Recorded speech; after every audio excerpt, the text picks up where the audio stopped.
Hello and welcome back to Wireman's Whimsy. As promised, here is our first project using the Framed Violets bundle. This one is a Highland Heather background. It's the Violet Dreams paper in behind, and then a piece of Highland Heather cardstock at 4.5 by 3.25. And I stamped it in Highland Heather with the kind of the texture stamp, and then I roughed up the edges with my scissors. I cut the greeting out with one of the perennial postage dies. Added some garden green ribbon because I didn't have any evening evergreen. Is it evening evergreen? No, it's not. It's peaceful pine. Sorry, peaceful pine. I had no peaceful pine ribbon, so I used garden green, and it looks just fine. And the bling is the shimmering dots. So we're going to make something relatively similar. I used the die to die cut out from the designer series paper. There's my little piece of ribbon. I did the happy birthday in peaceful pine, and I'm going to use, instead of this side of the designer series paper, I'm going to use this side. We're still using that Highland Heather as a card base.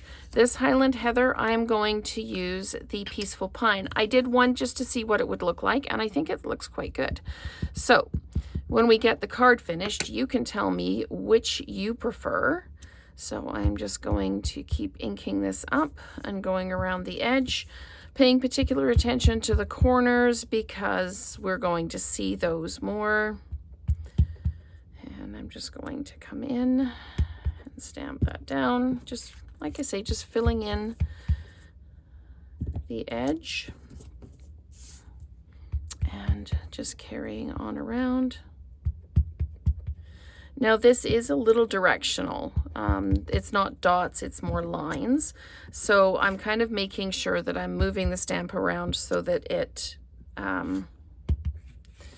is actually going in different directions. So again, that's the peaceful pine. Now I'm going to grab my scissors. I'm just going to open them up. If you've got a tool for doing this, go ahead and use it. I just use scissors, and I just run it all the way along the edge, and then I turn the paper around so I could get into the close edge there, and I'm just rubbing the scissors along. I'm roughing up the edge. You can see it's all kind of frayed out. And it's okay if the paper tears when you do this. It kind of adds to the effect.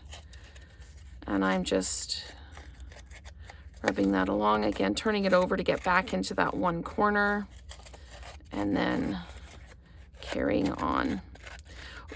One of the advantages to doing kind of an introduction like the previous video is that it gives me a chance to play with the stamps and really start to get a feel for them and how they work and what they look like.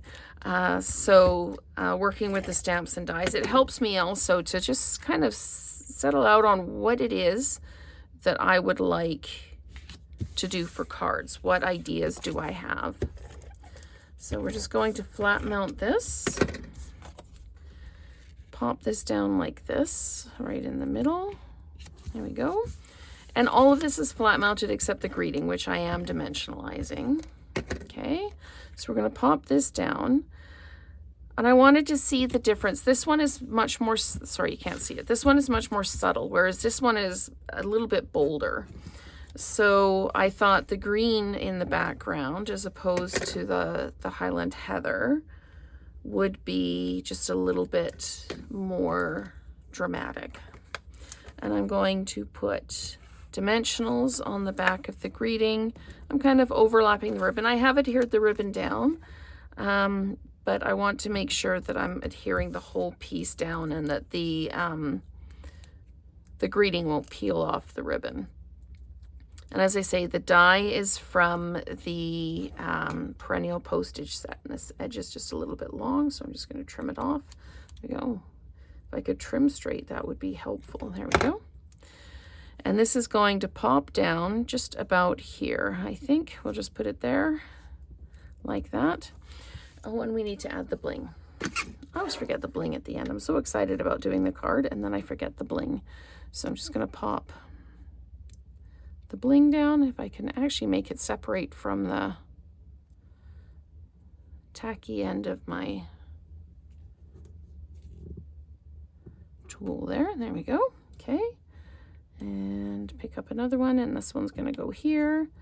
And then a third one, I'll pop down over here. There's a bit of a gap there. So we've got a nice kind of subtle one, and then we've got a really bright one. I could have put a Peaceful Pine card base on this one. Let's just see what that would look like. I always have these ideas after I've kind of done the card. So that's Peaceful Pine in the background as if I had 3 layers. It actually would look pretty good if I tuck this under here. Can I tuck it? There we go. So that kind of gives you an idea of what it would look like as Peaceful Pine underneath. I think it would look good as well. It would certainly define it more, whereas this kind of is really focused on the front of the card because there's not a lot of difference in here. But anyway, those are the 2 cards. If you want to try it with the the Peaceful Pine cardstock in the background, and let me know what you think. So thank you so much for watching, and let's create together again soon.